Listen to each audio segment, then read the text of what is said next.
Welcome. It was nice seeing you.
when you take care.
Hello, traveler.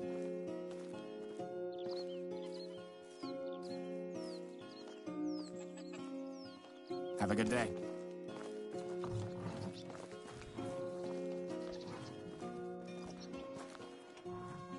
Welcome. It was nice seeing you.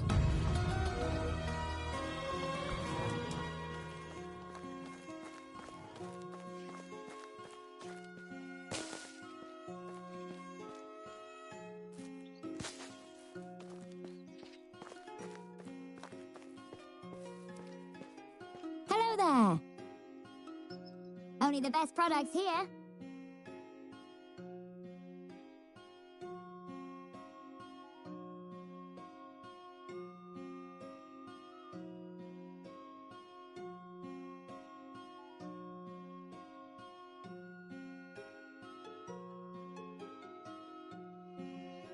Goodbye.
Welcome. It was nice seeing you. It's nice to meet you. See you soon. How can I help you? Have a good day. Hello there. See you soon. Whoa! Be welcome, stranger. Only the best products here.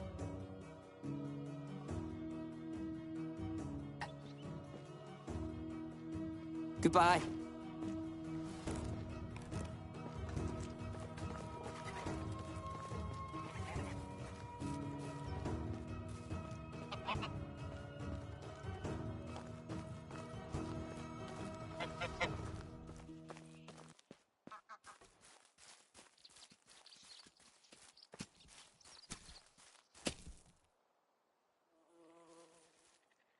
Hail, friend. Have a good day.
I took a whole shower and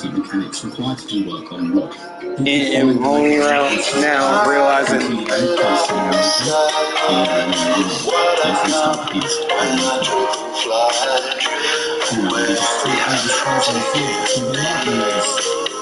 microphone has been off.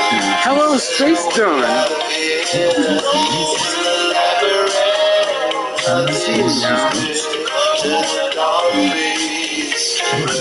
You know what it is. It's your fearless leader, Buddha Black.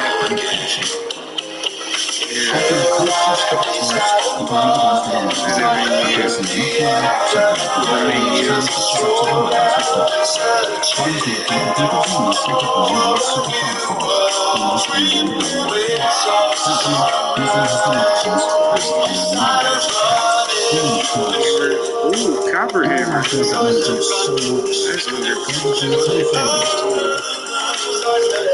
take your lettuce, take your cabbage, take your sticks.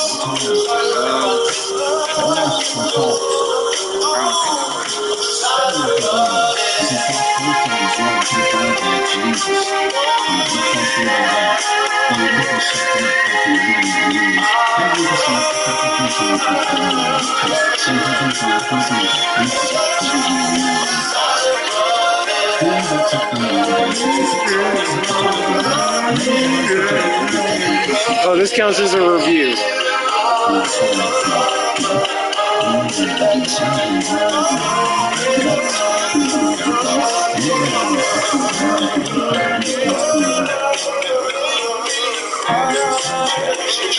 Educational.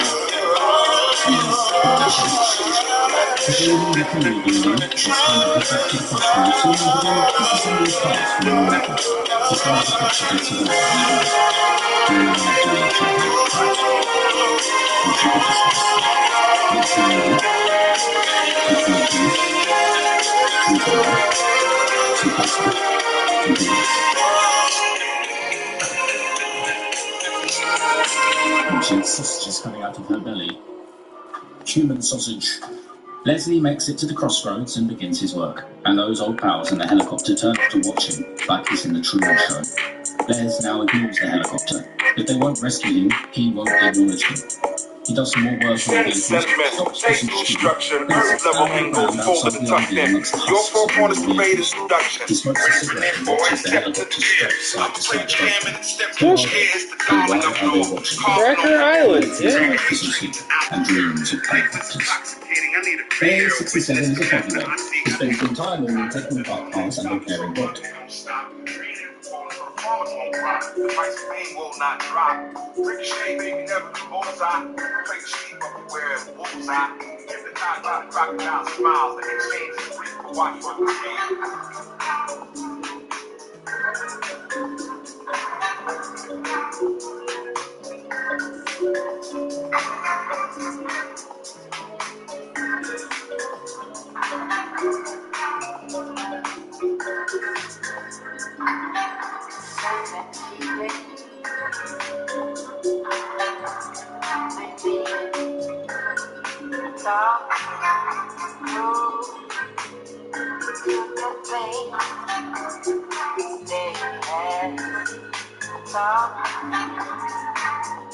Time of mindfulness, right and make changes.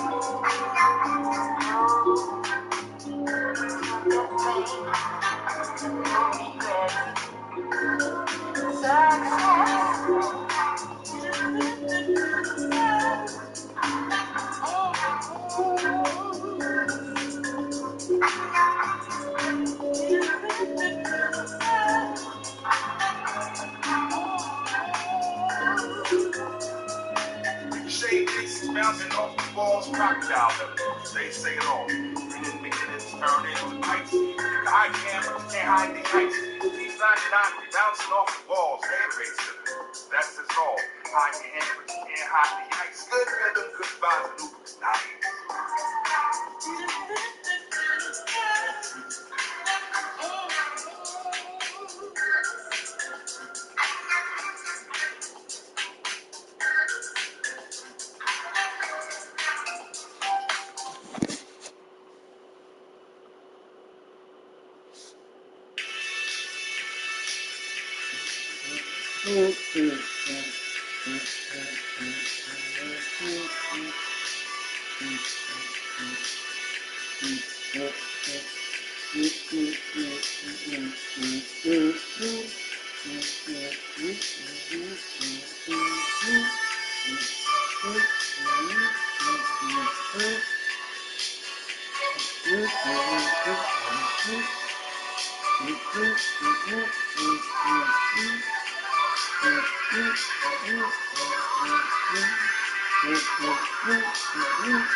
Up on melancholy hill. Are you here with me? Looking out to another dream where you can't get what you want, you can't get me. So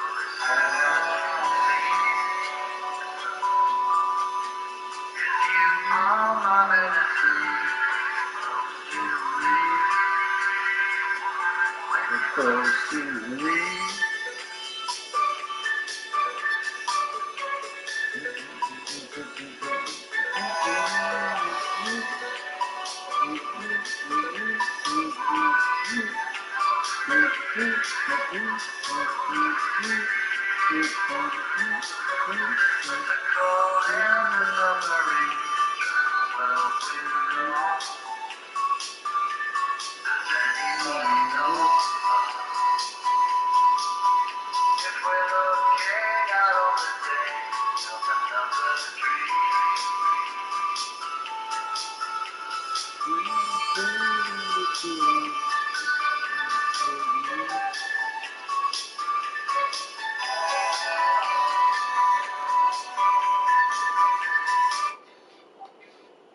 Kisama, kudasai.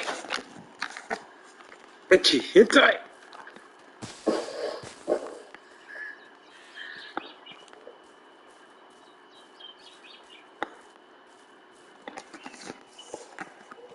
Damn, there's really 5 o'clock everywhere right now, huh? Oh, everybody must have stayed up for that town hall meeting. Because motherfucking, yeah, motherfucker was trying to destroy the thing. And I'm not getting paid, so, like, fuck that. Ain't my responsibility. Whoa, what's going on here? What happened to this green belly? Yeah. Okay. So I was going to ask a clarifying question.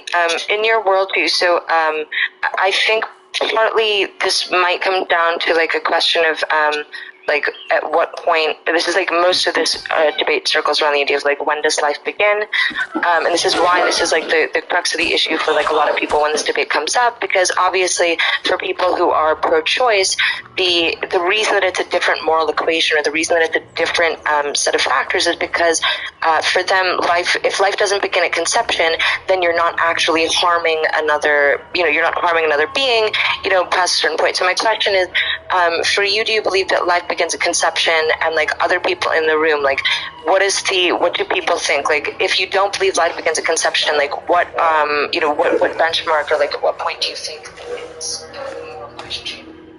I think life begins after 40 days after conception, like 40 days. Life begins when you start paying taxes. Hard pill to swallow.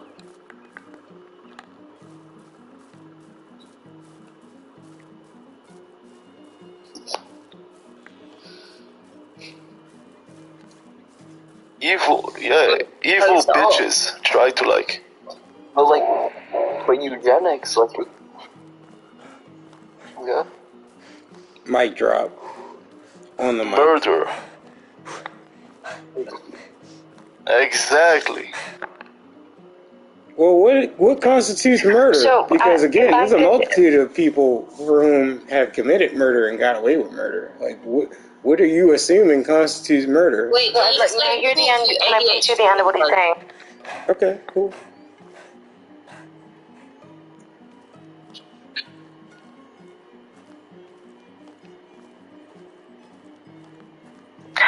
So, Yeah, look at Netleo in the side chat. This well, so fucking my retarded question woman, is like she for said, me, I think that and it's controversial, and like and not necessarily like as far as from like my own perspective, but in a kind of like the pushback that I think makes sense to me, or that I've heard. The idea that what's worth protecting, like, because the concept of like quote unquote life, like it's not necessarily it's not life itself, because there's a difference between the way that we treat like animal life, or like plant life, or human life. So Or like prisoners. barring like so my question, or the way that I think about it, is more along the lines of like the capacity for conscious experience. Like, I'm curious how you feel about that argument. Like, do you think that that has any kind of like salient points, or is there? Cool. Yeah, because to me it's like, and it seems to make sense in terms of the way that we, place value at other points in human life, like moving past the whole kind of like conception thing. But like, we judge whether or not somebody is dead not based on like their, their respiratory system or their heartbeat, but on, we brain death, right? And that's why there's. Right, but it's a colloquial, yeah. And so I'm curious, like, do you think that there's a, is that something that you would find, like, a more, or I guess, like, is that worth unpacking, or do you think that there's, like, something that's worth kind of, like, defending or unpacking there? Because I think, to me, it's like, you're right, a lot of people get lost.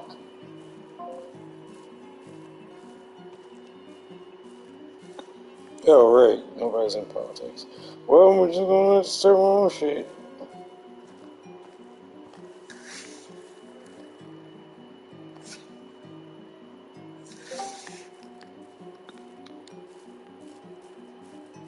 If I wound and I heal, and there is none that can deliver out of my hand. Well, thank you. Just answered my question. There is none that can deliver out of my hand. I agree with that. That does not go against my view. That's part of it. It's he doesn't realize. You just proved my view. I appreciate it. How did I prove your point when I pulled up the verse? I don't I'm trying to understand because apparently I'm really wrong, but I don't understand, so I'm questioning. May I interject? After I pull up a verse that says, God says there is no God besides me, how then is it true that there is a God besides God? Okay, so this... because if you continue down, you read in context, it says, I kill and I make alive, I wound and I heal, and there is none that can deliver out of my hand. Yeah, I agree with that. I would go with there's no salvation, there's no one that has as much power, there's no one that has Buddhist thing with that. Like Yahweh has. Within the verse, tale does of it use capital G or little G? Goku. It probably used little G. It doesn't even say God's here in verse 3. It says capital G for me. Oh, you can't Which get from my translation? hand, can you, bitch? I mean, I'm looking at multiple was? translations right now in the BSB. What verse are you referencing to? I said Deuteronomy chapter 32, verse 39. Yeah, it doesn't say anything about gods or God. Don't watch anime. What do you mean? Deuteronomy chapter 32, verse 39? So I'm reading, so here, look. I have ESV. Don't know nothing about Tale to the West. I'll share my screen too. Yeah, there's nothing here that says capital G or lowercase g. The word God is in capital G. Somebody's Bible at some point. And there is no God. Came over and killed everybody. Like, yeah, you gonna read this? Oh yeah, right there. Yeah. Lowercase G.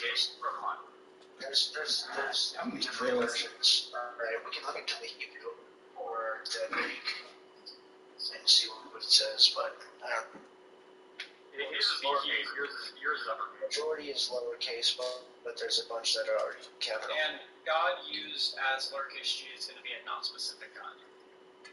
Why would you say non-specific God if there aren't other deities? I mean, in fact, my exact thing would be this.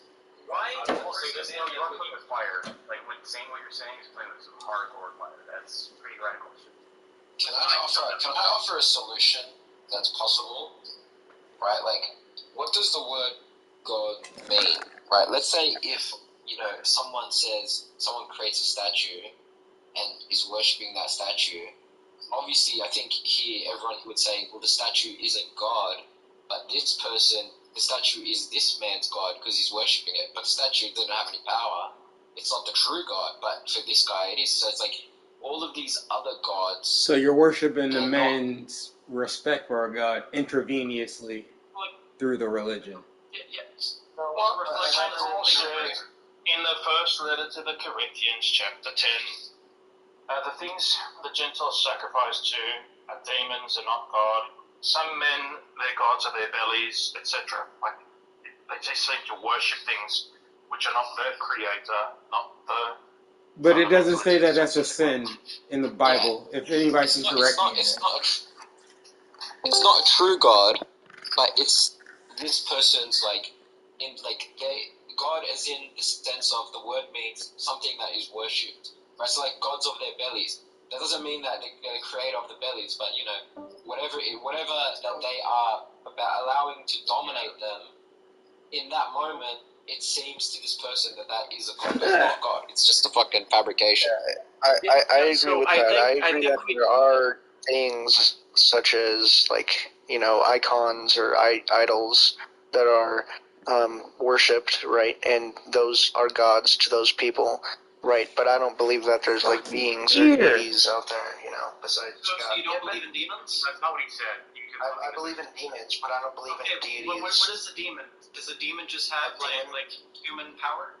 Or a demon, I'd say, is a fallen spiritual, a fallen angel, right? Correct. So is that not by in itself going to be a deity, something lower than God that has more power than a human? Whatever the hell you calling angels nowadays, okay, God. whatever. They're not gods, right? They're demons. They have their own thing, right? So a lot of things that make up a demon. What is your definition of a deity? A deity? Yeah. I'd say I mean, I don't really want to just like half-ass An object of worship. It's really easy. Yeah. It should be really taught. Sorry, it should be really simple. A deity is Yeah, literally cool a design. god. What God is your lowercase god? g. Is Something basically what you that's tell them. above human Damn. power, but it's below capital G the Father. So like that's what a deity is. So demons are going to be deities. Satan is going to be a deity. What's up, Like, family? so why can't you say If it's your demons first or time checking out Satan the show, are let not me know even what the city, same? what state you're Especially coming that in from. idea. If you're outside of the U.S., let me know what country you're representing. Family, I need to smash the lights, smash up the lights, smash up the lights.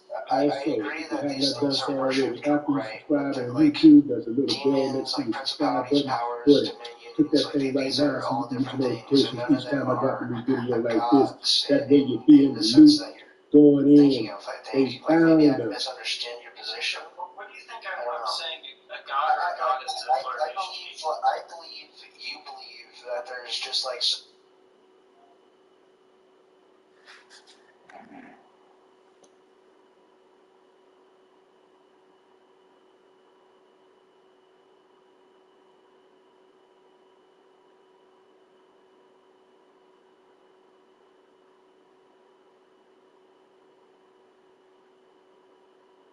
It's an act that we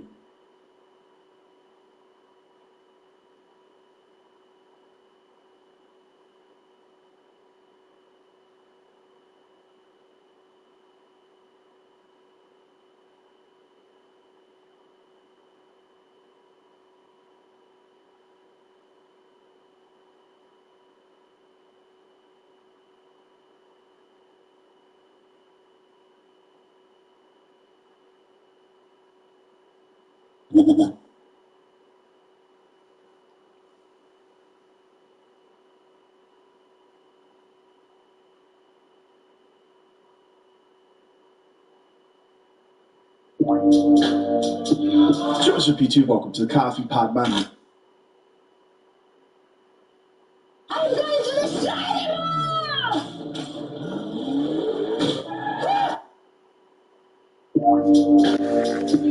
Joseph P2, welcome to the Coffee Pod by Shisha Zed. Drink the coffee, it'll make you feel better. You might be thinking of starting an OnlyFans, and if you are, just remember the people might talk shit, but you can't hear them on your private villa, on a mountain, on a tropical island.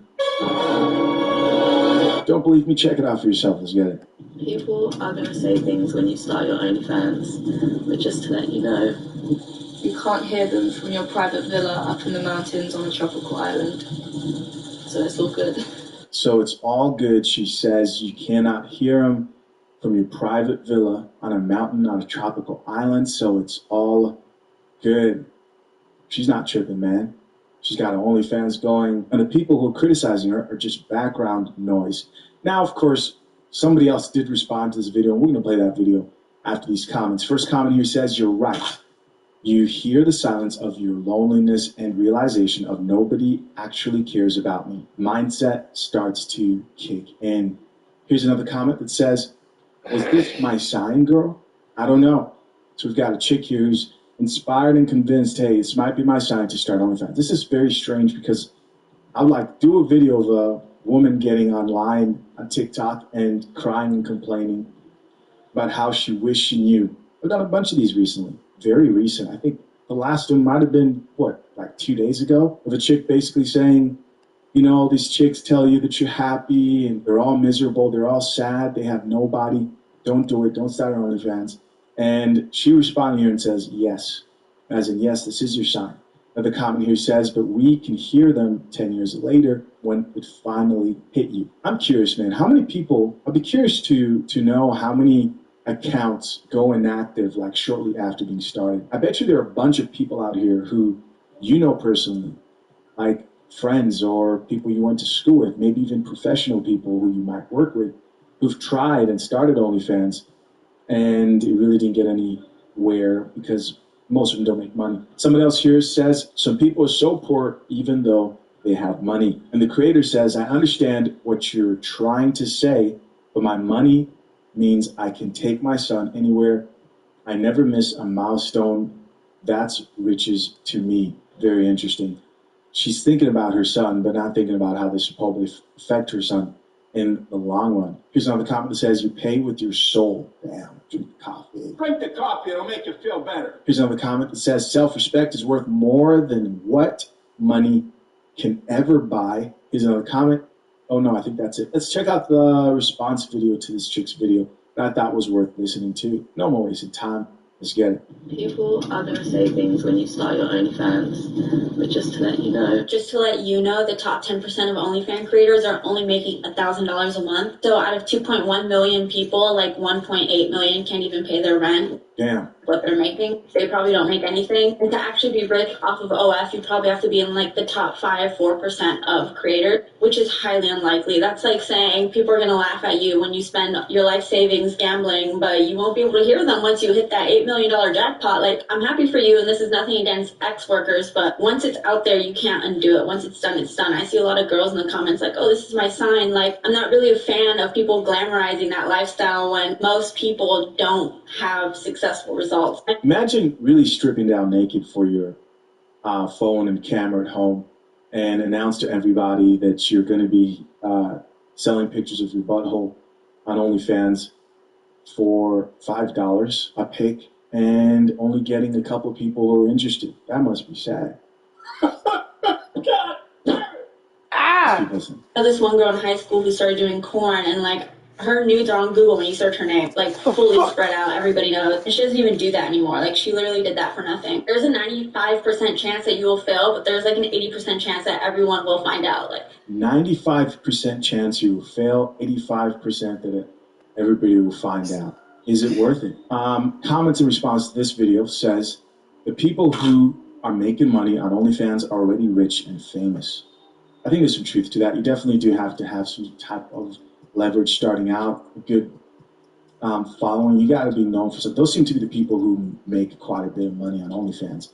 Here's another comment that says, a lot of people don't consider an OnlyFans a launch marketing strategy. The top earners usually already have pretty large platforms before going on. Here's another comment that says, the worst part is a lot of companies have morality clauses. So even if you move on with your life, you could be fired because of your corn past. Morality clauses in companies. That's interesting. Yeah, man. I also think it's wild how the reason a lot of women give for not doing OnlyFans is like it's not guaranteed money. What if it was guaranteed? How many people do you think will be out here doing this shit? Another comment says, this is so real. Somebody else here says, even higher percentages. I was 3.4% and still only making about $3K a month. Top 1%, I think she says here, is where the actual money is. So the creator responded back to that chick and says, that's crazy. LOL. Out of all the people flexing their OnlyFans money, you would think at least top 5. With sad eyes, there's another comment from another woman that says, I was on the top 1% and was making 8K to 10K. But it lasted a couple of months. And the creator responded back to that chick and says, I also know someone who made decent months for a while and stopped after like 6 months, and she had to get a job. Yeah. I did it for a month, realized I hated being pushed to do more, and just stopped. Yeah. What I've always thought is, okay, now you're just reading creepypastas. Like an introduction to getting into porn.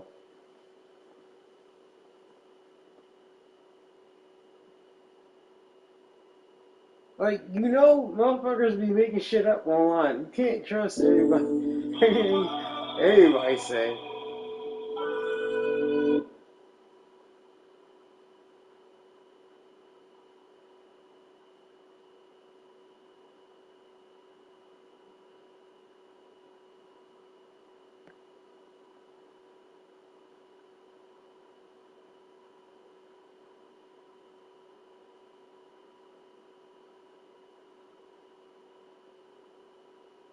Support sex worker rights. But whatever.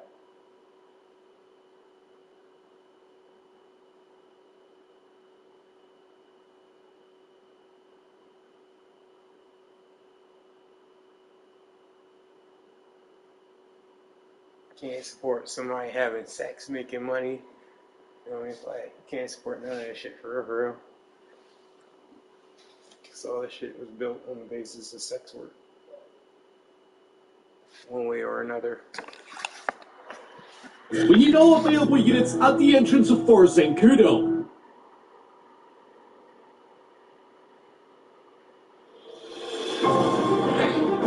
There's a lot of motherfuckers.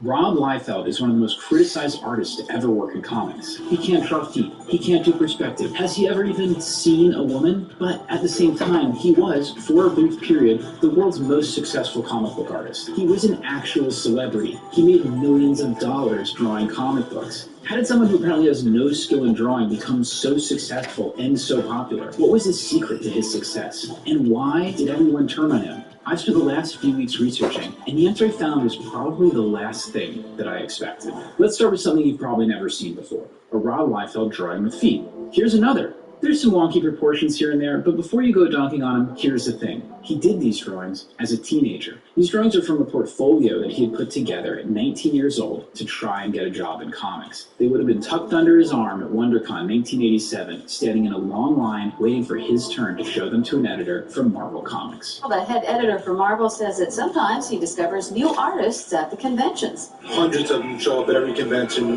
hoping that this will be their big chance. And unlike everyone else in line, this might be his only chance. You see, when Liefeld was young, his dad was diagnosed with a brain tumor. Over the next few years, Liefeld's father would be in and out of medical care, spending 9 months in a coma, losing an eye, and the medical costs would cripple his family financially. But something came out of that experience for young Rob Liefeld, because sitting all those hours alone in a hospital waiting room, on his lap would be a comic book. And this was the 70s, when comic book art in America was exploding. George Perez, John Byrne, Neil Adams, and so many others were revolutionizing the medium. I can only imagine how necessary it must have been for a kid whose family is going through this traumatic experience to be able to escape that reality and into the universes of DC and Marvel. So comics become his obsession, as does, soon after, drawing. But despite his obvious natural talent, there was no way his family could afford to send him to art school. He was working 3 jobs to support them and just drawing in whatever time he had left over. And now, his father's tumor had come back. If he wanted to continue drawing at all, he'd need to be getting paid for it. This portfolio review meant everything to him. So he finally gets to the front of the line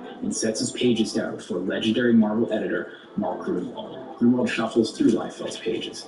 He looks up. "Welcome to Marvel Comics," he says. "You're hired." At 19 years old, Rob Liefeld became a professional comic artist. He does a few small jobs for Marvel and DC before finally getting a shot at a regular series, DC's Hawk and Dove. It's not exactly a prestigious job, but he's desperate to make this new career work, so he brings his A game to these D-list characters. And now, it may be hard to see today why it stands out. It's obviously tame compared to the stuff we'll be looking at in a little bit, but when you compare it with other comics coming out in the late 80s, I think you'll see it's got this energy, a dynamism, and intensity that kind of makes it stand out. There were only a few other guys at this time doing this kind of showy work. One of the most influential was Todd McFarlane. And McFarlane had just been promoted at Marvel from his breakout work on The Incredible Hulk to The Amazing Spider-Man, one of the highest profile jobs in comic books. I think looking at this, you can see the influence that McFarlane was having on Liefeld right at the start, moving away from that classic house comic style into something that's a little more intense and heavy. And for young Liefeld, it's working. Hawk and Dove becomes a big success. And so, in 1988, after so many years of attending San Diego Comic-Con as a fan, Liefeld gets to go as an honest-to-God professional comic book artist. And it's at this Comic-Con where he meets someone who will change the course of his life. One of his friends introduces him to this intense Canadian guy in a jean jacket with a curly mullet. "You're Rob Liefeld," he says. "I know you." You're doing Hawk and Dove. It's Todd McFarlane.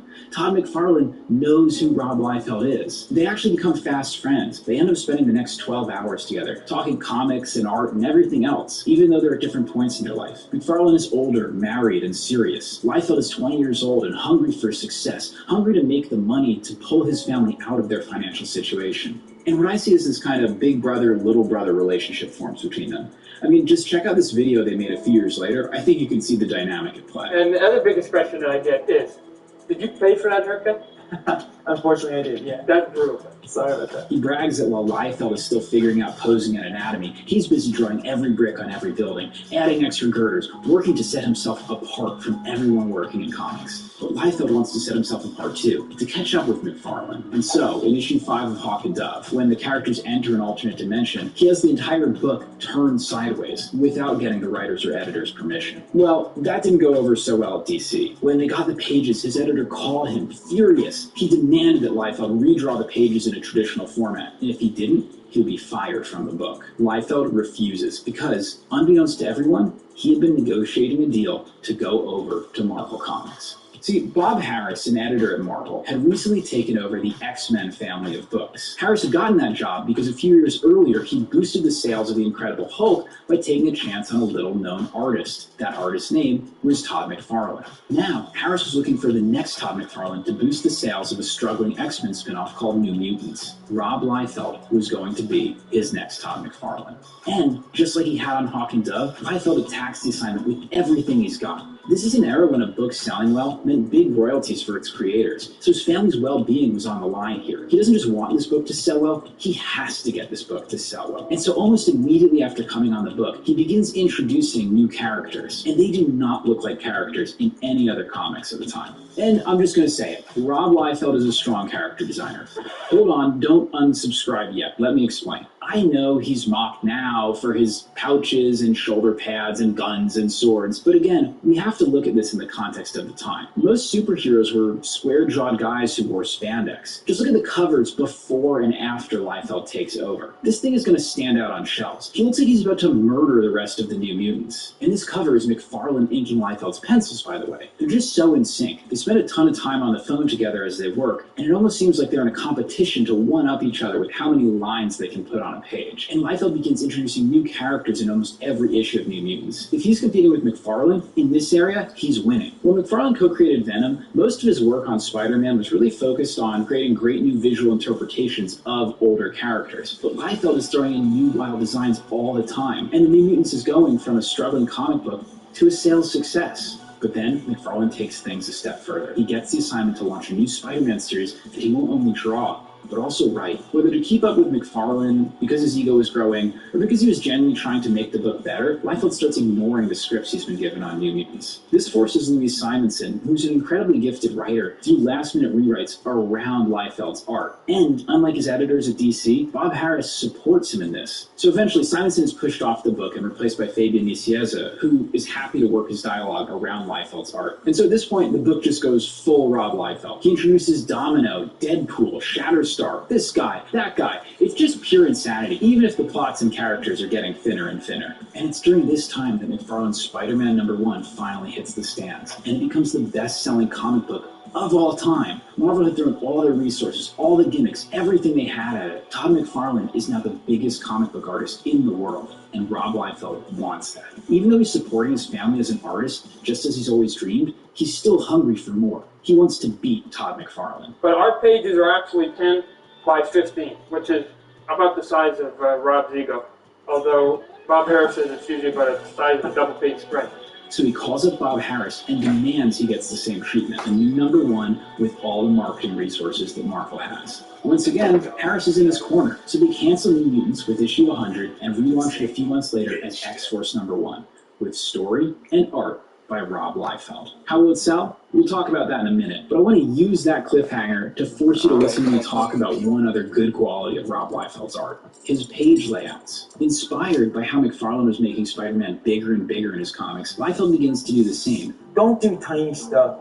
You know, that's been done a million times. Don't do tiny stuff. Try just to beat this into me. Characters are given huge, almost pin-up-style treatment in the pages. Inspired by 80s manga like Appleseed, he works to compositionally anchor each page around key drawings. And I think this is where we start to see some of Liefeld's weird anatomy and perspective creep in. I always start with the head, and I do all these zigzags. And then that's where your anatomy sucks. Right. Sorry. Because while he understands how to lay out these dynamic pages, he doesn't have the fundamentals to support it. So he ends up bending bodies and reality to fit that compositional vision. And while later artists would take his bombastic approach to layouts and refine it, I can't stress enough just how innovative and groundbreaking this would have been in the early 90s. Like, if you're a kid walking into a comic book store, and a lot of the readers at this time were young kids, and you're flipping through comics and you see this, it's probably the comic you're going to take home with you. Okay, thanks for indulging me. Back to the story. X-Force #1 finally comes out, and it beats Spider-Man #1 to become the best-selling comic book of all time. Like, this is insane. 5 years earlier, Rob Liefeld was working on a construction site. He's drawn less than 30 comics in his entire life, and he's now the best-selling comic book artist of all time. And not only are the sales good, but he's becoming an actual celebrity. And he's all of 23 years old, and I want you to know he is one of the top talents in the comic book business. And here he is, Rob Liefeld. Hiya, Rob. Great to have you. Liefeld appears in a Spike Lee commercial surrounded by his X-Force characters. At 23 years old, Liefeld had achieved his original goal and so much more. But it's still not enough for him, because he's about to pull his craziest stunt yet. In the middle of his run on X-Force, this ad appears for a new independent comic, The Executioners, emphasis on the X, by Rob Liefeld. You can probably imagine the phone call he got from the Marvel executives. They threatened to sue him. They threatened to take away everything they'd given him. And so now he does something even crazier. He quits Marvel Comics. He and McFarlane, along with a few other top Marvel artists, have been plotting their escape from Marvel, so they walk out and start Image Comics. Now, I'm leaving so much out of the Image story, so much about Jim Lee, Will Sportasio, Mark Silvestri, Eric Larson. These guys all deserve their own videos, so if that's something you want, let me know down below. But the short version is, this is an absolute earthquake in the comic book universe. For McFarlane, he felt he wasn't getting the level of respect from Marvel for what he had done for them. They would use his drawings on a t-shirt or poster and not even send him one. He wanted to hurt Marvel as much as possible. For Liefeld, he saw the financial side. He saw the action figures, the t-shirts, and how much money Marvel was making off of them, and he wanted that for himself. And he's done the math. X-Force was a huge hit, and you'd only have to sell about 200,000 copies of an independent comic book to make the same amount of money off of it that he was making at Marvel. But when his Image comic Youngblood comes out, it doesn't sell 200,000 copies. It sells over 1 million copies and becomes the highest-selling independent comic book of all time. And not only that, but his celebrity keeps increasing. The day Youngblood launches, he goes on the Dennis Miller Show for one of the weirdest talk show interviews I've ever seen. Well, how old are you? I'm 24. Oh, wow. Well, you know, when I was young, we used to read, did you ever read Daredevil? X-Men, stuff like that? Yeah, I work for Marvel. And Youngblood's kind of a funny comic. For me, personally, it's the tipping point where all the fun stuff about Liefeld begins to go just too far. It seems that his success had caused him to stop trying to develop further as an artist, and he leans harder into his quirky tendencies. Like, he introduces not just one team, but two in the first issue of the book, and then in issue 2, he introduces another team and more new characters in issue 3. And those innovative, eye-grabbing layouts, well, they're becoming a problem. They may look great to flip through, but I feel they kind of harm a comic's ability to tell a story. Because while yes, Appleseed and other manga were using these big anchored images, they also surrounded them with pages and pages of rock-solid conventional storytelling. But Youngblood disposes of all of that. Issue 2 has 5 double-page splashes, 2 of which are vertical. I'll put a link down below if you want to check it out, because while it's kind of incomprehensible, it does have this raw overabundance of energy that's kind of exciting. And that energy isn't just on the page, it's spread into Liefeld's life. He gets a cushy office and starts building out a studio of artists. He wants the best and most brilliant creatives working for him and starts throwing money around like crazy. He pays double, triple the industry standard to get people to work for him. He launches more and more comics, creating characters and handing them off to his staff. He ends up with 65 employees publishing 22 comics per month. He's 25 years old and running his own comic empire. But this is where his path has diverged from McFarlane. While Liefeld is growing an empire, McFarlane has focused all of his energy onto a single property, Spawn. And Spawn becomes the big hit for Image Comics. It beats fates Youngblood to become the best-selling independent comic book of all time, Liefeld begins to resent McFarlane, who repeatedly insists that Spawn is more valuable and more important than the rest of the Image lineup. And while Spawn is shipping regularly, Youngblood is slipping further and further behind. Liefeld takes over a year to publish the first 5 issues, and almost another full year before issue 6 comes out. McFarlane yells at Liefeld because his inability to ship on time is giving all of Image a bad reputation with retailers. Liefeld, for his part, begins referring to McFarlane as the scolder-in-chief of Image Comics. Tensions between Liefeld and McFarlane were at a breaking point, and while I can't know what Liefeld was thinking, the next thing he does seems like it was intentionally designed to get back at McFarlane. See, since the departure of the Image artists, Marvel had been struggling with sales, just as McFarlane had hoped. There are a lot of causes of that, as the gimmicks and bad storytelling of the 90s had finally caught up with them, but now new leadership had come in and was looking for a radical way to shake things up, and so they reach out to Todd McFarlane and supposedly offer him $3 million to come back and take over some of their failing books. He turned them down point blank. Marvel was the enemy, and no amount of money was about to change his mind. But then, shortly after, he finds out that someone did take that offer. Rob Liefeld. Rob Liefeld is going to take over Captain America for $3 million. It was a clear betrayal of McFarlane's vision for Image Comics, of his desire to hurt Marvel as much as possible. Liefeld had gotten his revenge, but it would cost him. In unanimous vote of the Image partners, he was fired, or he quit. There's some debate. Sources are below. But either way, the result was a messy divorce between Liefeld and McFarlane. The man who inspired him, who became his friend, his friendly competitor, his partner in business, was now his #1 enemy. He had given it all up for this job at Marvel. Was it worth it? Probably not, because things start going wrong almost right away. Liefeld's Captain America and Marvel's whole new direction is heavily criticized. It's during this period that Liefeld produces this infamous drawing that would end up haunting him for the rest of his career. And then Marvel declares bankruptcy. Again, there's a lot of causes for that besides comic sales, and maybe that's a good topic for a future video. But what matters is that new leadership comes in, and they do not like Rob Liefeld. And so, his Captain America run is cut short after only 6 issues. After giving up so much for this job at Marvel, he had now lost Marvel too. And McFarlane, bitter over their dispute, uses every opportunity to tarnish Liefeld's reputation. He says everything you need to know about Rob Liefeld is in his name. He robs, he lies, and he failed. And it works. Liefeld's reputation continues to deteriorate. Articles accusing him of swiping art, of being unable to draw, go viral. A whole cottage industry pops up of memes about his inability to draw. And the aw shucks, I'm just happy to be here persona disappears. His public persona becomes brash and confrontational. He gets into fights on social media with other creators over credit or other comments he's made. He promises new projects that take years to materialize or just never come out. To me, he seems bitter. Success had come so quickly and evaporated just as quickly. And all the while, McFarlane continues to succeed. Image becomes a huge success. McFarlane's toy business revolutionizes the action figure market and becomes a serious challenger to established toy companies. So much so that he gradually hands off more and more of the creative responsibilities on Spawn so he can focus on toys. And it's here, I think, that we find the final clue to Liefeld's secret to success. Because while McFarlane stopped drawing comics, Liefeld never did.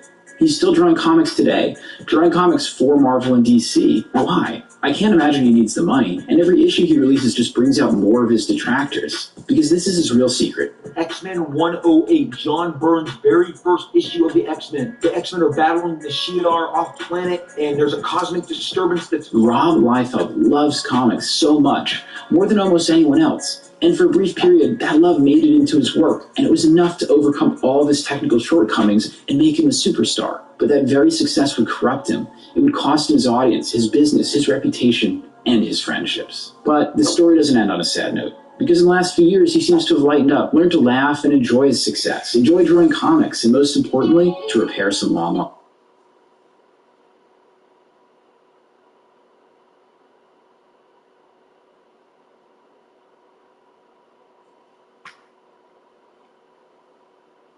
When you understand how gravity works, you start to understand our skin, the process of aging.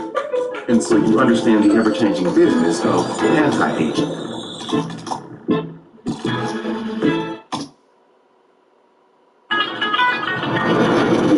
Dave can get you up to $500 instantly. Instantly? Wait, who are you? I'm you from the future, and I just got paid. You can use it to fix that broken window. What broken window? How did you know that? No interest, no credit checks, just Dave. You can thank me later.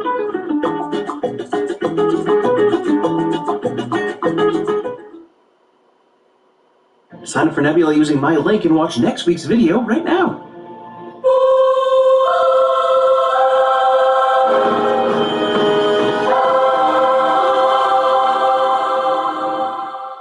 That's right, friends. Bet you didn't know Cinema Wins produced this movie. My bestie, MBJ, came to me and said, you know, for legal reasons, I'm going to say this is a joke now and move on. As someone who never snuck out of the house as a kid, I'm always impressed with the guts of kids who did, especially if Marianne Creed is your mom, because as previously mentioned, she does not play around.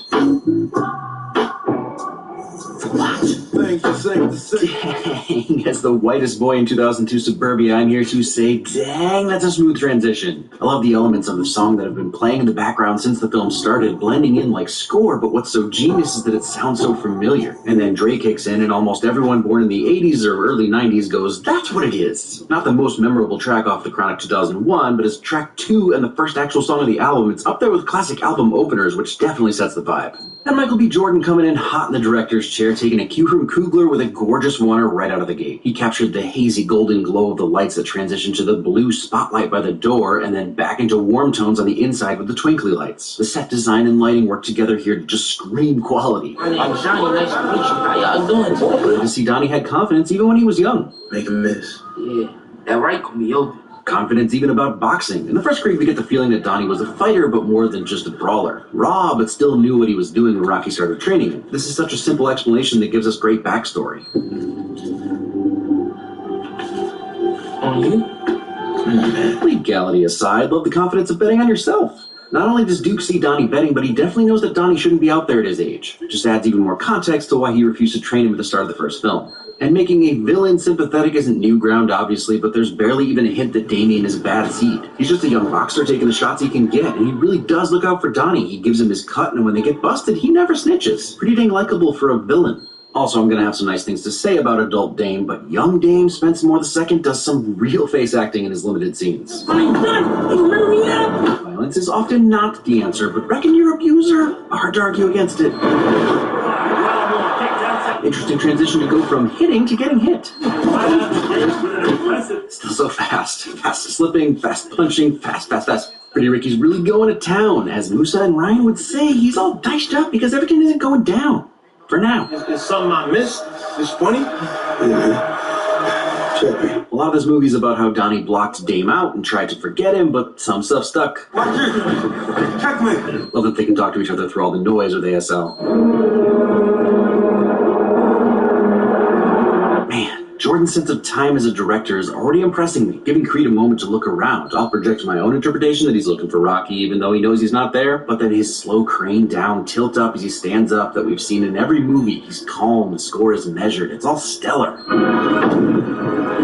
Nope, I think I'd rather just get punched in the face. Nope, I think I'd rather stay home and make out with Julia. I assume those were the options. But the win is for Donnie's RDJ Sherlock moment. It truly is a chess match for him. And obviously Michael B. Jordan's workout routine. Aw, good guy, Donnie. Accurate dad naps are powerful. Heck yes, this man looks good in everything. It's infuriating, but yes, it's still a win.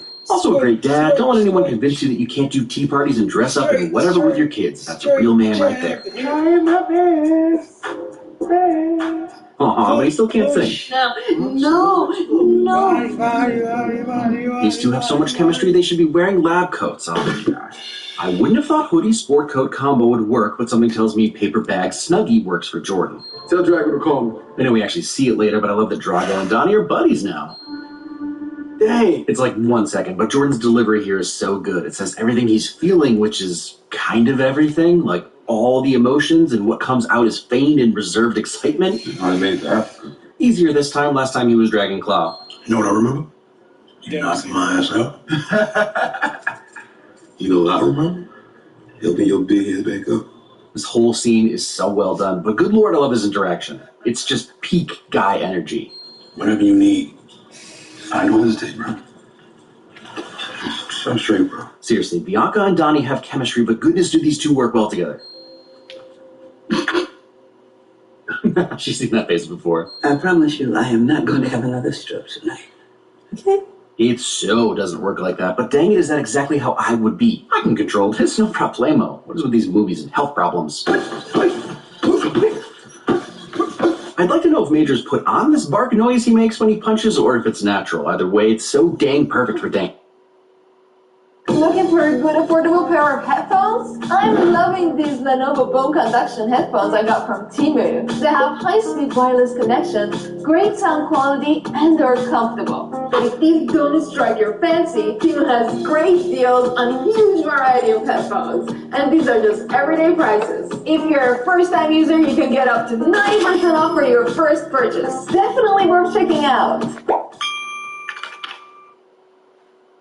Man, after getting smoked so many times, I finally got my badass team of cursed called heroes together. Let's go! Okay, check out Captain Reed. I've been waiting for this awesome defender for some time. Fun fact, this hero made a deal with the gods of the sea for his soul after he was dragged to the ocean floor by his own anchor.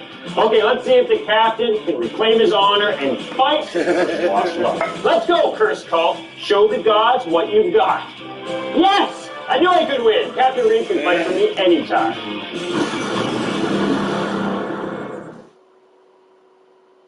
You know this dude. Nothing. Good reminder of how little Donnie has told anyone about Dame because he does in fact owe him quite a bit.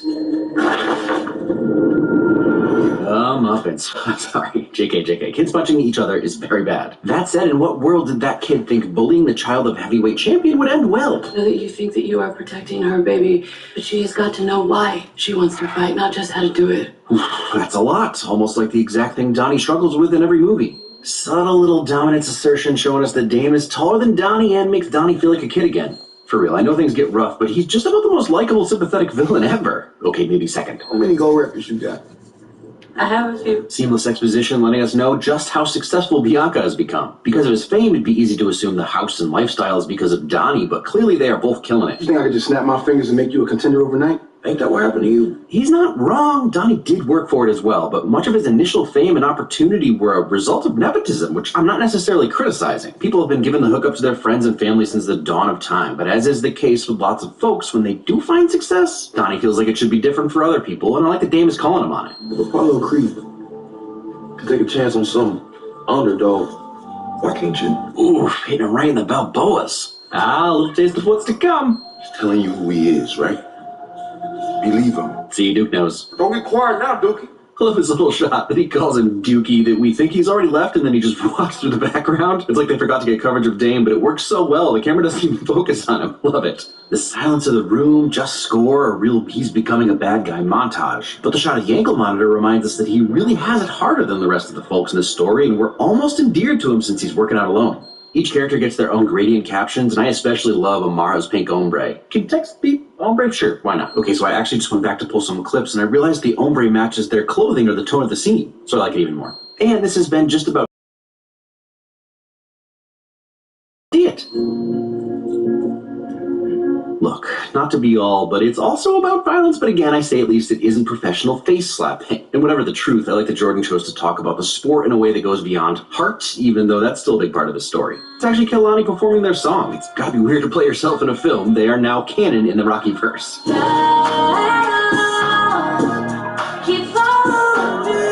Also, this song is a bop, although I'm bummed this is the first Creed soundtrack with no Tessa Thompson, but I guess that's character continuity, so ding that a win. Get his Don King on. Mine is the hair. Thank God. Yeah. Also, as far as we know, Donnie has never stomped an employee to death, so that's another way he's different from Don King. How about Donnie?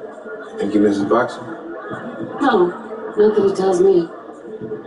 Would he? What I love about this is if these two were closer, it would just seem like a friend asking a question. Instead, it's someone from Bianca's husband's past planting a seed of doubt.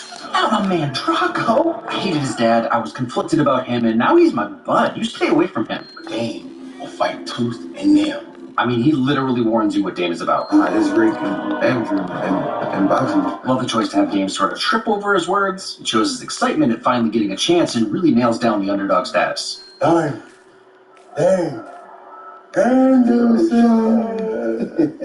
A lovely moment with these two reunited friends before it all falls to crap. Hot diggity, there's some stuff happening here. Does Dame realize that Donnie paused? Seems so. Does he know why? Probably. The conflict between them that's just bubbling under the surface for the first hour never comes to a head until after the fight. This moment feels like Donnie running through all the things Dame is feeling, even questioning his own rise to champ. walking out with no entourage to Nipsey is a flex. This should have been everyone's first hint that things might go differently. Badass, conflicted guy? But dang, that is also quite the entrance. Okay, up to this point, I was neutral on Felix only because they just haven't shown much of his character besides fighting. But he gives Amara a fist bump right before the fight. I'm Team Felix. From the Crypto.com arena. The Crypto.com arena will never not be funny to me. And Jonathan Majors' workout routine. El Guerrero means warrior, so yeah, that checks out. I go in there like if I'm a warrior. The strategy of dead-arming your opponent is so genius and also diabolical. And from what I can read, it's totally legal, and most boxing experts say it would just be a stupid waste of energy, but hey, whatever works for you. Okay, that seems illegal, but it's pretty minor, all things considered. I'm glad they didn't just have him cheat to win, if you know what I'm saying.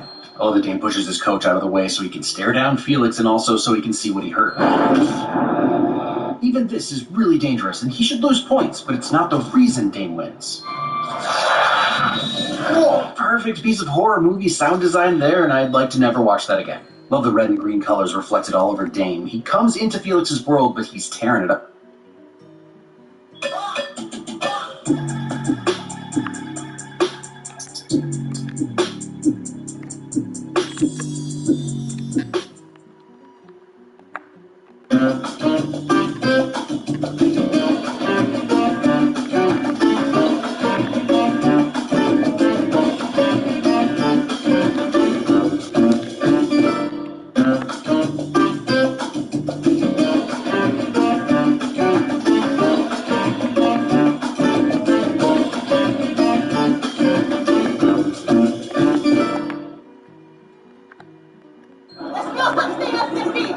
Also, I expect more from you, Gloria. You should take some notes from Ivan Drago. You know I'm not going to be a fan of the cheap shots, but like I said, Dame won despite some of his sketchy choices in the ring, not because of them. He was the better fighter and also clearly 75 pounds heavier, but we're not going to worry about that.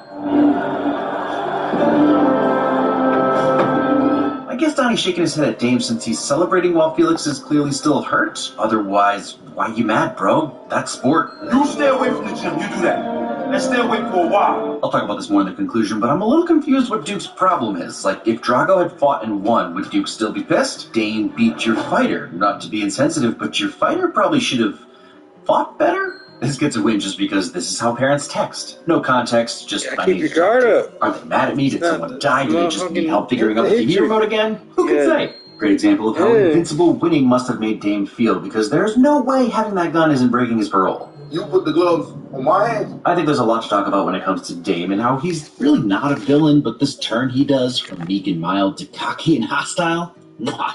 Baby Creed. Consistency. He's still not a fan of that nickname. Even after a sucker punch, I'm saying there's more to Dame than just being a bad guy. He's got a lot of pent-up resentment from watching Donnie live the life he thinks he deserves. I don't want to talk about anything. I've been trying to forget it. It's dead. Leave it. Let it lie. I'm going to call this Jordan's Goodwill Hunting homage because I love to watch him do his thing behind and in front of the camera. Fun fact, that's an actual Ralph Lauren ad that Michael B. Jordan is featured in. In fact, several of the suits he wears in the film are part of a Creed collection from Ralph Lauren. And I look just like that in them because we're very similar. This film has so much movement that the film nerd in me loves the gorgeous little static shot here. Adonis, that's his name. He saved me, Apollo. He helped me to forgive you. Alright, look at my list. Cry at all 3 Creed movies? Check. Definitely did that. Bare minimum, this scene. I love you, kid.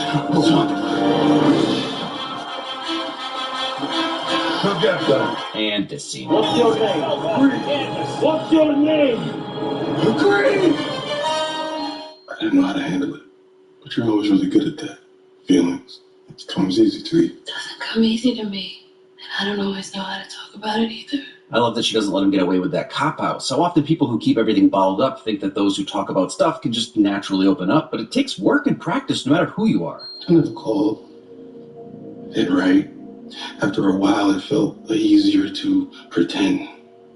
Like I forgot. Solid win for Donnie owning up to his part in abandoning Dame. Yeah, Marianne hid the letters, but the U.S. Postal Service works both ways. And the most airtight, albeit unnecessary, retcon for the past movies. And Dame wasted no time getting his victory shots up on the wall. A coward, bro.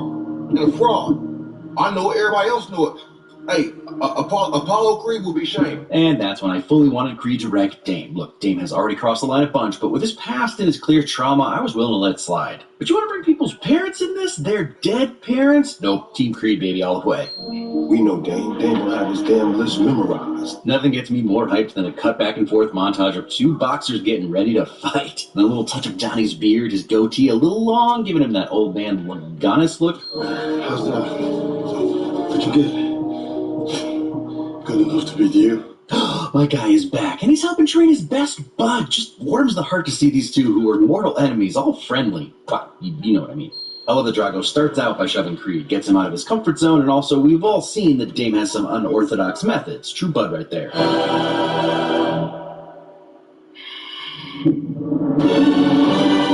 Here for this piece of the score. I have that same confidence when I take off my shin guards mid-soccer practice. Creed and I are very similar. So just like everybody's workout routine, also a double training montage is the fastest way to compare a Donnie yell to a Dame bark. Depends what you mean by from, because sort of. Also another dope static shot that shows how ridiculously strong Creed is.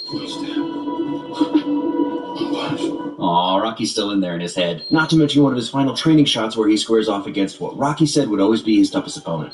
Also, Creed's robe is killer. It has the nod to the classic Apollo Creed choice of the US red, white, and blue, but it fades into red, black, and green, giving a nod to David Hammond's African-American flag, which itself is a mix of the US flag and the Pan-African flag. Love it. This moment made a smile come across my face that I could not stop. His fans cheering him on. He's back where he belongs. It's different because he's not the underdog. He's already loved, but it works in a whole new way. Odd to cheer on the establishment, but dang it works when he's coming out of retirement. Come to look inside my daughter's eyes and realize I'm immortalized. I mean, if you're gonna walk out to Big Sean, the obvious pick is I don't have with you or maybe even bounce back. But I'll say the lyrics here are pretty on point. As long as I'm up, that it's never your turn in. They must have forgot that I'm my daddy's son. That's the biggest thing I've ever seen. Biggest meg anyone's ever seen.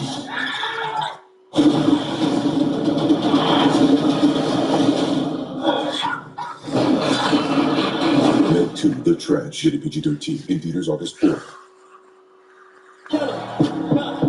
And then Dame keeping it consistent and representing Crenshaw with Nipsey again. You get it, lady. Welcome to the Battle of Los Angeles. Also a great album, and a better movie than it's given credit. These movies have always made a point of letting us know what name Donnie chooses to wear in his shorts, and after accepting Creed as his legacy, he's now back wearing his own name, Adonis, fully embracing himself. Some of the character choices that Majors made sell him as a real person. The way he's always messing with his waistband, the way he moves his mouth to one side or squeezes his eyes shut. No doubt Dame has the upper hand. He looks to be in phenomenal shape. Yeah, geez, Donnie, what are you made of?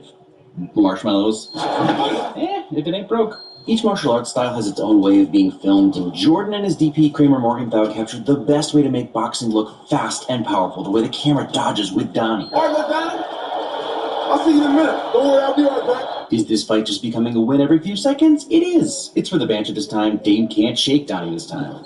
I think my favorite thing about Dame is that he's the first boxer in any of these movies to use a cross arm guard. And even without any real boxing knowledge, we clearly see they each have a distinct style. And even though it's a legitimate tactic, it makes Dame seem otherworldly, like Donnie is fighting a street fighter instead of a boxer. Oof, the looks, the thoughts, all the hurt and trauma these two share, right there in those looks. I'm just gonna keep saying it, Dame isn't a villain. He definitely isn't the villain the trailer sold. I love this. They both see their friend, and at the core of that friend is a kid who was abused. This is rough and so well done. They've both got a lot to fight for, and they both seem to be realizing that about the other during this round. The score mixed with their grunts on top of the silence is a genius move. The anger these two have is on full display. Then the mattress post. There's so much to unpack here. Obviously they use one as a punching bag, but we only know that because Leon beat them up in the same memory. Boxing was clearly Dame's escape from that life, an escape he was taking Donnie with him on. But now the violence is between brothers. It's not the same. Boxing is not the same as kids being abused. Please don't misunderstand me. But you also can't tell me there wouldn't be moments where Donnie and Dame both think, what the hell are we doing? And I'm just not the right guy to talk about it, but I think there's even more stuff happening here, exploring their pasts, poverty, the foster system, mass incarceration, hell, even for-profit sports. It's all there for you to contemplate. Let go of fear, let go of guilt, let go of it, dog. Let go of whatever was, and walk into what is. Dang, can Duke follow me around and say stuff like that to me, please? Brutal. The sweat bounce? And I am loving the way Jordan leaned into the anime influence. I like that Dame wants Donnie to get up, even he knows the fight isn't over yet. Oh crap, what was I saying about the cross arm guard? Maybe don't.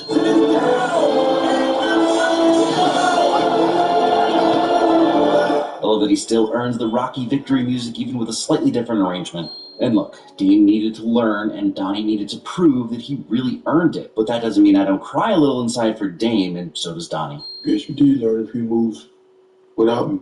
Man, for some reason, the delivery of that line is absolutely heartbreaking to me. We were just kids, bro. It ain't on you. It wasn't on you either. Oh, hey, I'm crying again. Neat. Reconciliation. Oh god, doing the handshake? Guys, I can only cry so much before my well-crafted tough guy YouTube image is negatively impacted. There's something endlessly tragic about Donnie going back to a room full of celebrating friends and family and Dame on his own once again. It doesn't sit right, and I don't think it's supposed to, which is probably why Jordan decided to have Donnie do this after. Maybe it's just the dad in me watching him lift her up when he just had his big moment, or maybe it's this piece of music that played during the bike run in the first movie, but dang, this is a good movie. Creed 3 has some of the biggest emotional punches of the series, which is surprising considering who it lacks, but I only have two real issues. The first is that the casting of real boxers, which is awesome, made the Felix-Dame weight mismatch pretty jarring. Don't get me wrong, Jose Benavidez Jr. does a great job as Felix Chavez. But IRL, he's a welterweight and even sometimes a light welterweight. He's supposed to be the heavyweight champion, but he looks vastly outmuscled against Dame. There's a reason they don't mention their weights during the intros, because no one is buying that he's 200 pounds. But oh well, it's sold that Dame was a monster. The other one is how mad everyone gets when Dame beats Felix. I know Felix is Donnie's protege, and I know that everyone expected Felix to crush Dame, and I know that Duke had warned that Dame was out to hurt the world, but I know that this elbow cut is a big deal even if it didn't directly lead to him winning. But other than that, I really don't understand how this scene is played. Bianca takes Amara out as if a guy getting punched in the face a bunch isn't, like, the whole reason they're all there. Duke bans Donnie from the gym. Getting hurt is literally a main component of the sport. After every round, they get blood washed off their faces. My only guess is that this scene was cut down or reshot, and Dame did something at one point that was way out of bounds, but Jordan and Coogler realized they'd rather have him stay mostly likable but left in everyone's reactions. And look, I respect the writing for Dame. The easy script to write here has Dame using cheap shots in that first fight when he's younger, and it's his thing. You can still excuse it because he says he means to win by any means necessary, but instead, he's a legitimate fighter, and as I've said like 87 times now, he's not the bad guy everyone treats him like. I mean, he did have Drago's arm broken, which is like the definition of unchill, but hey, Drago seems fine now. But this scene is about the fight and is a pivotal moment for the story that doesn't quite check out for me. And the only reason I'm even focusing on it this much is because I think the story of Creed 3 is fantastic. Donnie and Dame both got a raw deal as kids, but Donnie not only got to grow up in Bel Air in the height of luxury and a job set up for him in the first scene in Creed, but he also had the benefit of a friend who wouldn't snitch on him. The film really is in so many ways about opportunity and privilege. So much of Dame's life is taken from him in prison. And when he comes out, he's both timid and ferocious, which, if you know anyone who's done some real time, that can often be the case. And again, by the time you're watching, you probably have no clue where Jonathan Majors will do with his legal troubles. But for now, I'll say that he really nails it as Damien. He clearly expresses all of the character's hurt and anger, and it's a joy to watch. The emotion he shows in his face without any lines is incredible, and the film wouldn't be half of what it is without him, which honestly might affect the film's longevity depending on how things go with the current accusations against him. And Michael B. Jordan is Adonis Creed. It's great to watch such a skilled and talented actor get to spend so much time with a character. And 3 films in, I would almost worry I'd have a hard time seeing him in other roles, except that he's clearly one of the best actors of the generation. So really, I just can't wait to see what else he does. And he clearly knows what he's doing in the director's chair as well. I'm just glad he's not absurdly handsome or, like, chiseled out of stone. Otherwise, I might feel a little jealous. Just a little. Finally, for some, there is a Rocky-shaped hole in this film. We now know from some interviews with Stallone that the lack of his involvement is mostly to do with his own anger around some old dude who owns the character of Rocky. And while Creed 2 gives a borderline perfect ending to that character, and this film at no point needs Rocky, there are some moments that feel like they would mean more with him there. Duke does a decent job in the mentor role in this film, but the emotional impact isn't there quite as much with Rock. It does force Donnie to be his own man, which was Rocky's send-off to him, which works especially well with Dame as his opponent since he also pretty much rides solo. All that said, I wouldn't mind if he showed up in Creed 4 and just Photoshop him into the background of Marianne's funeral. Next week, Dungeons & Dragons Honor Among Thieves, and it's already live, ad-free for you beautiful Nebula subscribers a full week early. If you're missing out, use my link and get 40% off in here.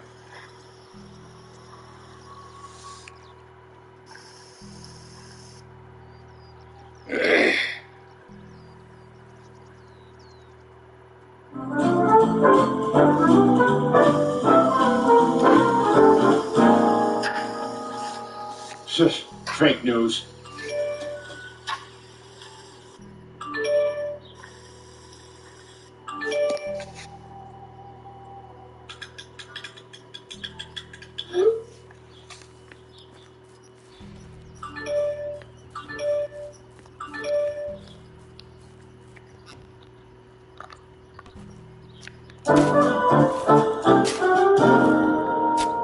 Here you go, guys. Little hot coffee.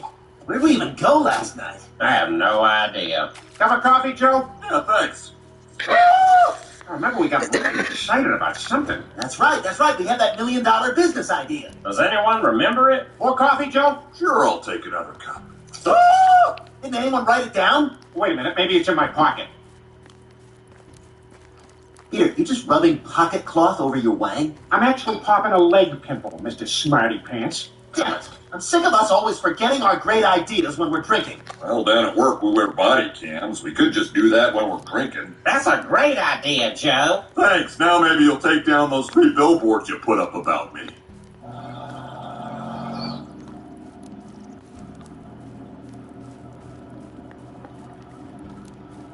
That's not true.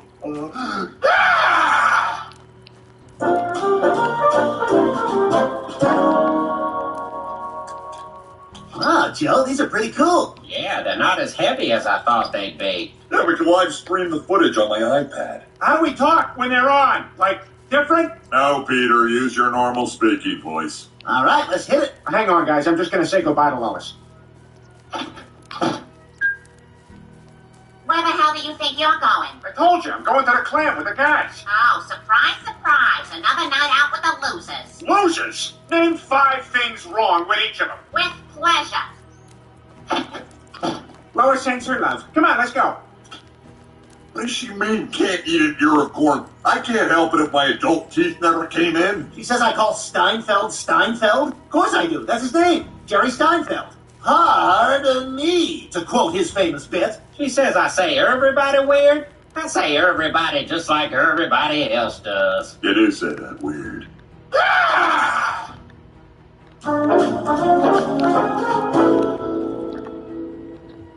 This Sunday, we turn the Quahog Convention Center into a mud pit for the 28th annual Quahog Monster Truck Rally and Gun Show. See giant monster trucks, shoot at monster trucks, and best of all, you can smoke inside. See the Ghost Rider while smoking inside. Fire an AR-15 while smoking inside. Or just stand around and smoke inside. Seriously, we're cool with it.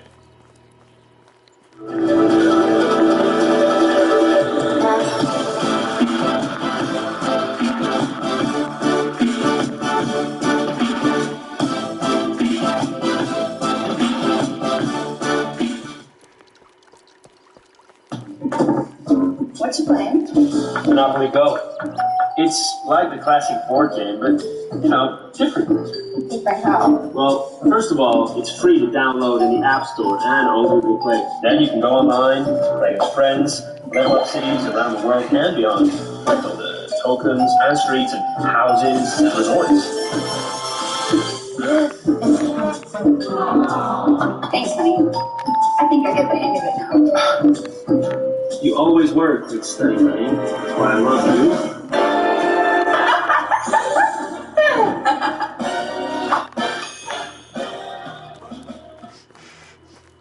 Throw your butts on the ground. We don't care. Watch real loud trucks and smell the smoke that reminds you of your dead alcoholic stepdad who you're glad is dead but still miss anyway. Rest in peace, Gene. Forget which beer can is your ashtray. And whenever you feel like it, shout racial stuff. You will not be the fattest person there. And if you are, get that shirt off. Come get your picture taken with Tila Tequila and smoke a cigarette with her. Spray soda on somebody. Punch a baby. Smoke inside. Loud trucks, guns, it's all happening at the Quahog Convention Center, so hold in all your farts till this Sunday. Farts! All right, here we go. $1 million business ideas. Open forum. No self-editing. Wide open slate. No such thing as a bad idea. Beer in a bag. Bad idea. I got one. Big Tic Tac, so you don't have to eat so many little Tic Tacs. Nice, Glenn. You're on the board. All right, any ideas? No bad ideas. Soap in a sleeve. Bad idea. All right, Peter, you're so great. Why don't you give us an idea? Okay, you know how they put ice in urinals? Well, what happens to that ice at the end of the day? It's wasted. We collect urinal ice and sell it to local bars. Peter, that'll never work. Oh, no? Is that the tinkling of ice I hear? All right, let's check out what we did last night. Yeah, that's so shaky. It's hard to watch. What is that one? That's mine. I'm basically a human steady cam. It's beautiful. So smooth. A lot of guy butts. Once. What the hell were we doing here? Oh, this must have been when we were jumping around to jump around, like the song asked us to. Oh, yeah, I was so into this song. Look at my footage. I was going bananas. All right, let's fast forward a little here.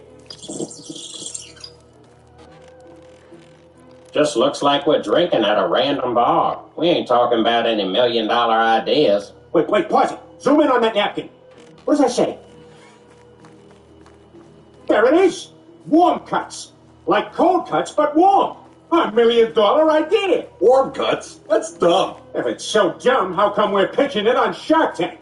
Now, when we first started Warm Cuts, it was just a gross idea. But this year, we're on track to get sued for $12.5 million. That's quadruple the projections. You know what? I like your product. But more than that, I like you guys. I'm in, and I'll give you exactly what you're asking for. $100,000 for 10%. What do you say? Does anyone other than Robert have an offer? Wait, why are only 3 of us on Shark Tank? Yeah, where's Quagmire? Oh my God, is that? Quagmire, you're hooked up. All right. Oh, no, wait, it's on film. That's not all right. What if my boss sees this? What if my dad sees it? It's fine, Glenn. You can't even see your face. You did it again, Glenn Quagmire. Oh my God. Joe, you have to delete this footage. Sorry, Glenn. The footage is automatically uploaded to the internet every night. The internet? Oh my God. Excuse me, ma'am. No porn at the bar. Oh, it's okay. I'm transgender. Oh, I had no idea. Do whatever you want all the time. Oh, Glenn. Howdy, stranger. Brian, what are you doing here? I'm an alcoholic. Oh, right. So you saw the video, huh? Yeah, it's just so hard. Well, it has to be for sex. No, I mean it's difficult to watch your son embarrass himself so publicly. Yeah, that parent-child relationship is so special. Sometimes you want to shake him by the shoulders and say, what are you doing? But you just got to give him the biggest hug you can and let him know that you'll always be there for them. How's your son, Brian? We don't talk, but Ida, you can't blame yourself. As much as you want to save your kids from their mistakes, it's their mistakes that help them grow and change and become their best selves. You know, Brian, that's what I like about you. You're so wise and kind. I think that's what originally drew me to you. Yep, here I am, Mr. Wisdom, sitting at the bottom of the bottle, just like every Tuesday. Brian, it's Thursday. Oh, boy. Why do you always run yourself down? You're handsome, you're loyal, you give your paw after a couple of tries. Come on, paw. Paw. Paw. There you go, good boy. I just wish you could see yourself the way I see you. Yeah, mirrors kind of freak me out. and funny, too. Except for a job and your own home, you're the full package, Brian Griffin. Ida, should we get a room? Absolutely. They got one person working back there. Morning, sleepyhead. Morning. Some night, huh? Yeah, it really was. They dropped a USA Today outside our room. You want to read it? Oh, God, no. Well, I guess we'll pretend this never happened, and I'll see you in another 2 years. Yeah. You know what? No. What do you... Looking looking for a good affordable pair of headphones? I'm loving these Lenovo bone conduction headphones I got from Temu. They have high-speed wireless connection, great sound quality, and they're comfortable. But if these don't strike your fancy, Temu has great deals on a huge variety of headphones. And these are just everyday prices. If you're a first-time user, you can get up to 90% off for your first purchase. Definitely worth checking out.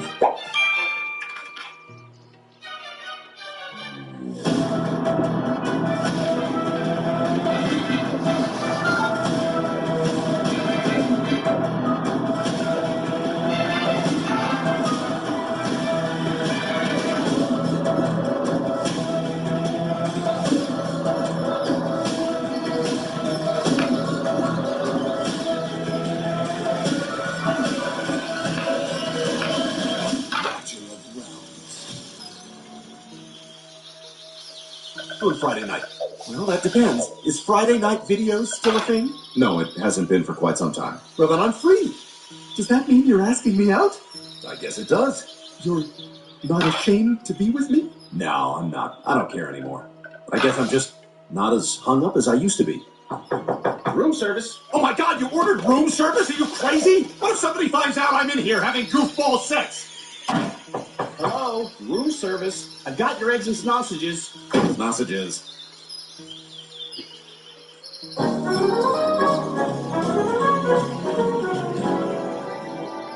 Table 13, the fish is for the gentleman, and the chicken is for the lady. Got it.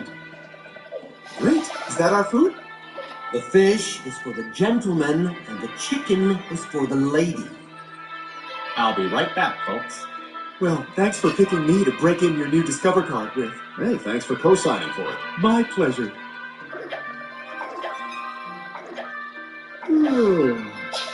Brian, I can't help but notice you're a little uncomfortable spending time with me.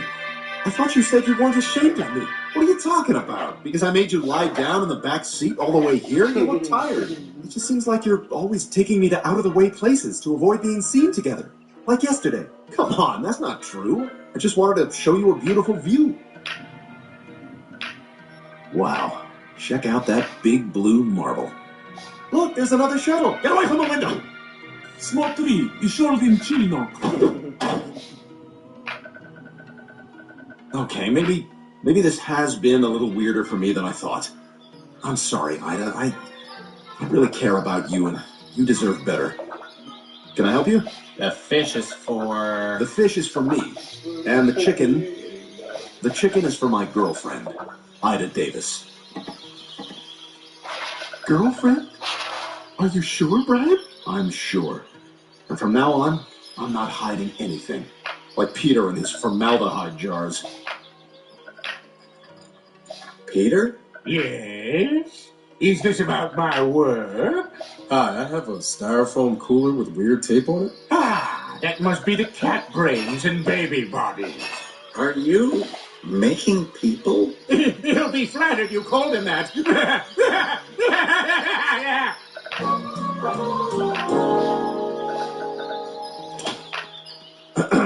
Hello, everybody. I have some pretty big news. It may come as a surprise, but... It's about Ida, isn't it? It has to be. Why else would Ida be in our house? That's right. Ida's only been here, what, like twice her whole life? You think they did it again? What else could it be? They do have a lot in common. Two mature people with dwindling options. I know Brian was squeamish about sleeping with a trans woman before, but it's 2019 now. Yeah, things that were gross 5 years ago are now heroic. Wow, Brian and Ida. Good for them. Well, that's a relief. Now, the only other person we have to tell about us is Glenn. Oh, God, I haven't even thought about that. Mr. Quagmire hates Brian. Yes, my big brother's right. Quagmire thinks Brian's trash. Well, just have him over here for dinner. We'll help you. We're here for you, Brian. You know what? You're right. I can do this. After all, I'm not the first person to deliver tough news, like when they found Waldo. There are many things I can't go into at this time, but I can confirm that a body was removed from Waldo's apartment this morning. Is this being treated as a suicide? Again, I can't confirm, but to that point, instead of always asking where's Waldo, maybe some of you should have been asking how's Waldo. Good day.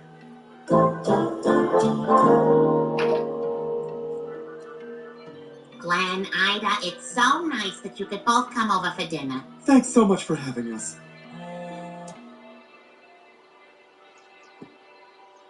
No response from Peter. What the hell? I thought we were going to the clam. And Quagmire just texted back, can't. I don't like it. They're doing something without us. So, Brian, what's new in your world? Oh, well, thank you for asking, Lois. See them. They're both in there. Looks like a dinner party. Actually, I have some news that happens to pertain to my dating life. Really, Brian? Oh, do tell us. I knew it. Well, that's kind of big news. Those scallop potatoes? Well, what's the big news? Go ahead, Brian. Tell him. Ida and I have, begun dating. You're joking, right? It's true, son. Brian and I are in love. What? When were you gonna tell me this? Oh, Peter just texted. He says he's stuck at work. They are working that poor man to death.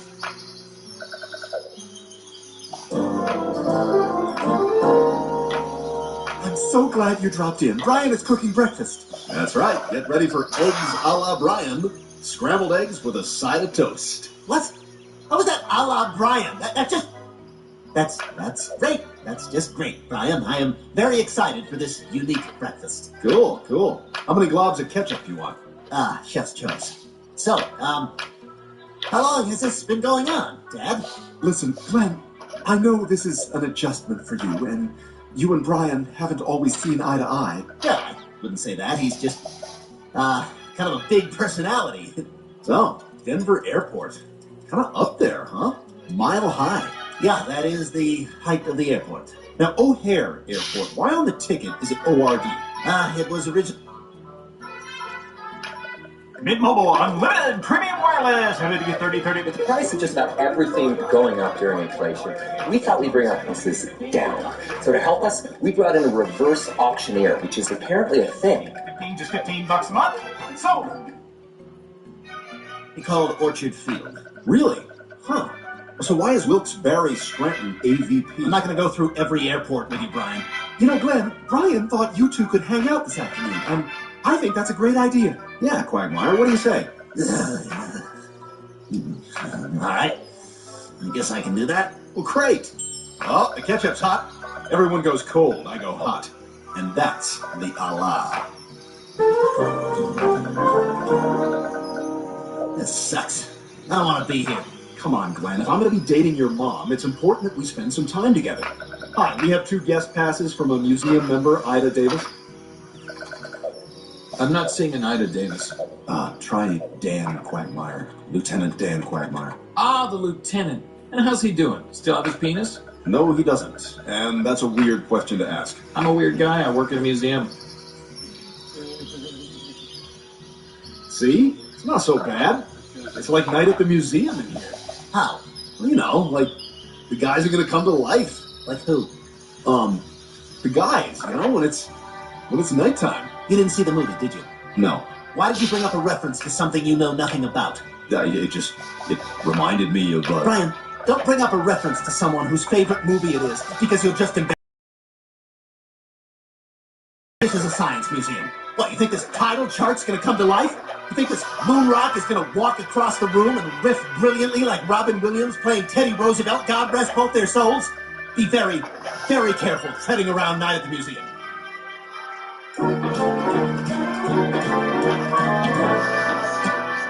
Okay, let's get this game started. Do you believe it still fits?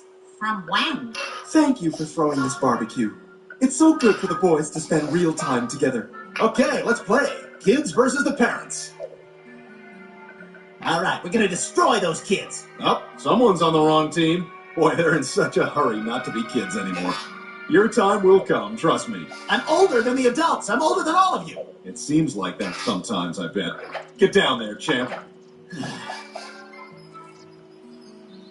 All right, as the one adult on a team full of children, I'm gonna act good-natured while being subtly furious at all your mistakes. Okay? Break on 3. 1, 2, 3. Wow! Let's focus, Chris. Can we just focus for a minute? And let's all face the same direction. okay, I'm gonna call the plays while I'm covering my mouth with his play card. Peter, that's not a play card. It's a Denny's menu. Let's run moons over my hammy on 3. Hey, guys, gonna need your help over here. They got a real All-American at QB. God. Down, hut, hut. Good hutting, Glenn. That's my boy, Hutton. Way to hut. Shut up! Stop complimenting things that don't need it. Hike!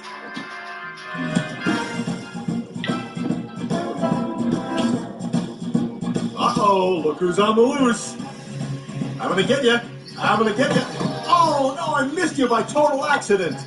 Yeah, 6 points, bitches! Whoa, that was some great move, buddy. Aw, did you see and hear the wink? That means he did it on purpose. No way. He did it all by himself. Ah, there is again! I think you're the best dad ever! What are you talking about? I beat him. I wish I had a dad like that. Me too, bud. Brian, you're very sweet to do that. To do what?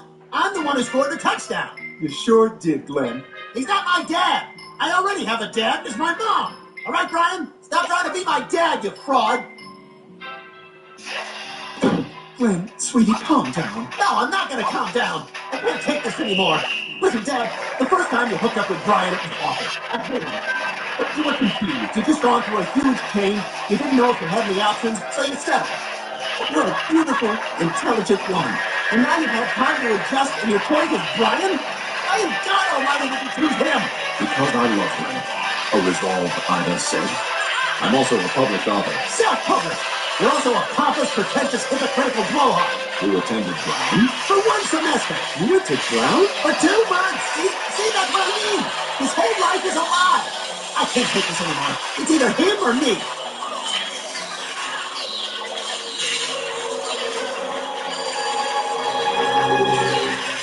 I choose Brian.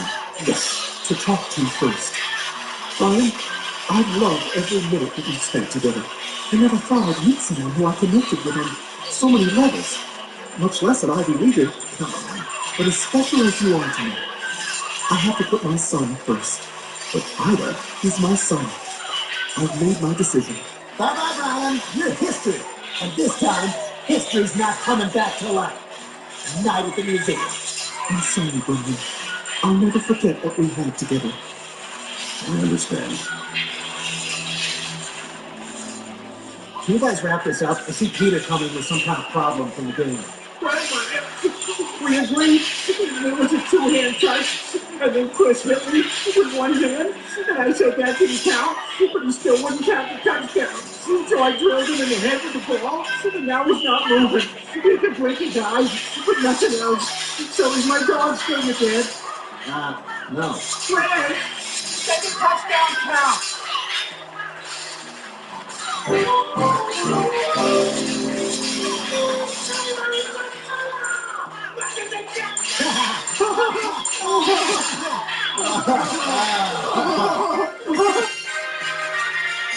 all in because you want to see a race.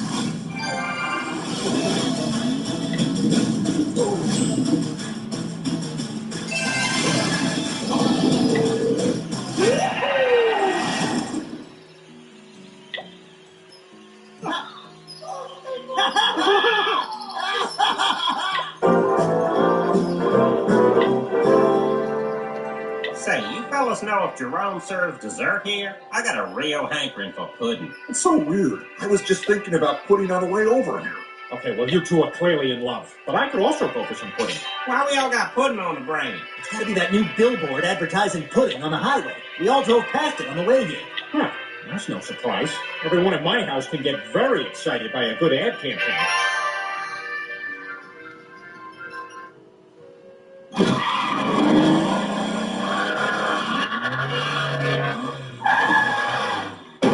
Wallace, it's back! I heard, Peter. I heard. Kids, it's happening. Get your coats. This is what we practiced for. Yeah. I love you, Dad. I love you too, sweetheart. None of the past matters. Oh yeah, I seen that pudding billboard. It's the one that says CBS Outdoor Advertising on it. Yeah, but right above that is like a big guy eating pudding. I don't remember none of that. I just remember CBS Outdoor Advertising on the bottom and 3 pigeons sitting on top. You're bad at looking at billboards. We should go check it out right now. Ordinarily, I'd say no, but that adult kickball league is coming in for drinks, so let's get out of here. Guys, check it out. I've got flip-up shades on my flip-up shades. Dude, you are the worst. Hey, we're all the worst.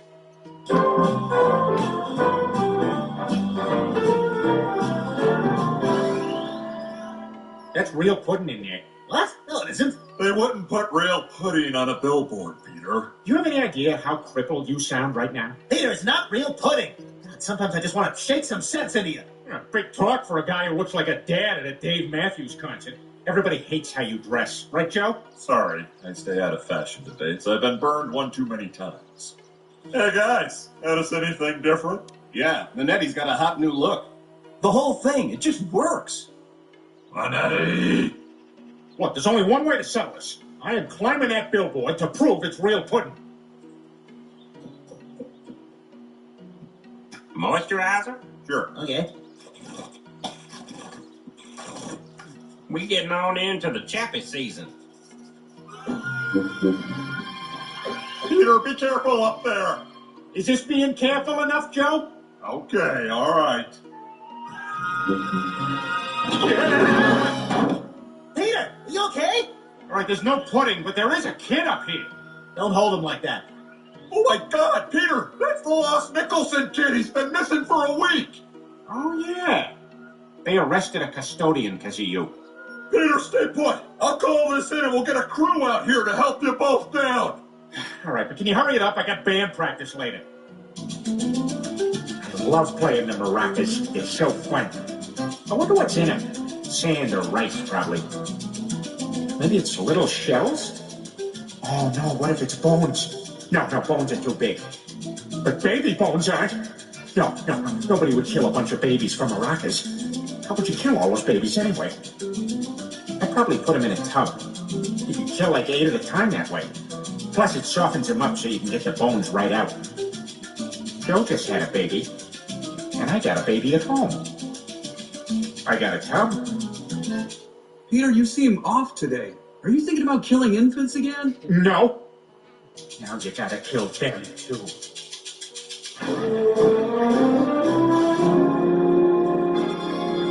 Mikey, you're safe. Thank you so much for finding my boy. Thank you for finding her boy. I'm the stepfather. Peter Griffin, in recognition of your heroism in helping to rescue little Mikey Nicholson, I'd like to present you with this key to the city. Now, don't forget to water the plants every other day and change the cat's litter. I'll see you in 2 weeks. No parties. Thank you, Mayor West. You know, some of you out there are calling me a hero. Others are calling me a hoagie. Those of you from Connecticut are calling me a grinder. I guess what I'm trying to say is, I'm not just pieces of meat between pieces of bread. I am a man who unintentionally saves kids. Wow. 20 years on the force and no one's ever clapped for me. Except for that one sarcastic gay guy. Great observation. I know you mean the opposite of what you're saying. Fact is, when I saved that boy, I wasn't thinking. I don't think. I just do. I wanted to see if a billboard had real pudding in it. So I climbed up there and came out a hero. It's just like Gandhi always said. Eat as much as you want and do whatever. And don't be afraid to hit each other. Way to go, Dad. Peter, that thing you said about not thinking and just doing stuff. Did you mean that? Sure I did, Joe. I never stopped to think. That's why I've had ringworm 11 times. I will roll in anything. You know what? You're right. And it's time I do the same thing. Hey, Chief, it's Swanson. I quit. Joe Swanson. I don't know if Ray Swanson's quitting. You'd have to ask him. Okay, you just called me Ray again. I just want to confirm that you understand that this is Joe. No, not see you tomorrow. Joe, what are you doing? You can't quit your job. Well, that's the other thing, Bonnie. You and I are done too. What? I'm leaving you. Whoa! New Joe! Wow. I can't remember the last time Joe shot his gun. I know, that bullet's been rolling around in his junk drawer for years. Hey, Mom, guess where I am? Yeah! The best thing to happen to cookies and cream since, well, forever. Hear it? flying through the air. I don't know what he shot at. I guess I'll just have to find out when I land. No, don't put Terry on. You can just tell him. Hey, hi, Terry.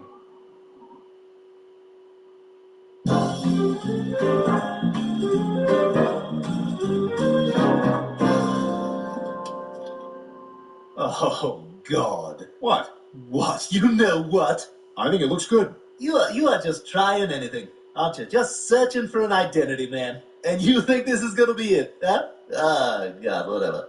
Peter, I'm worried about Joe. You know, not only did he quit his job, he's moved out and gotten his own apartment. Oh, I feel terrible for Bonnie and the kids. Oh, they'll be fine. He'll bounce back, just like Humpty Dumpty did after his fall. My God, it's a miracle. You were able to put me back together again. Yeah, it was actually a pretty simple procedure. Maybe next time go straight to a medical professional and skip the horses and illiterate servants. Well, that is the last time I drink and masturbate on top of a high wall.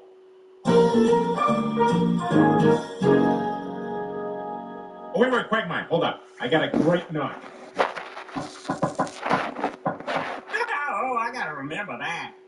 Oh, hey, guys, how's it going? Hey, buddy. How you doing? You okay? Everything okay? I'm talking like this because I'm being very careful not to upset you, and for some reason, this is the voice people use to do that. I'm great. Come on in, check out the new pad. Whoa, you got an air hockey table? Yep. Wanted it, got it. That's the new joke. And check this out.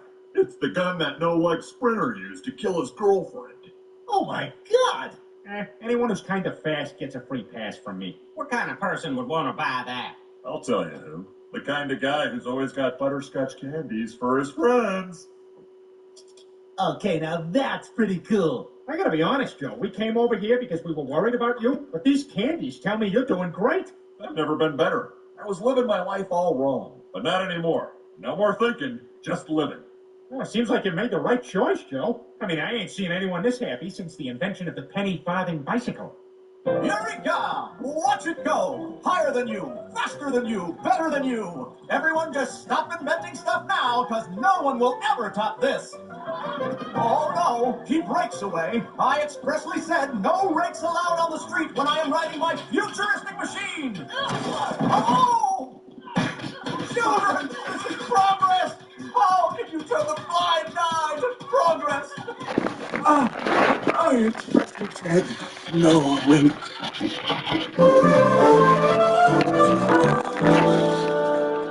What's up, ladies?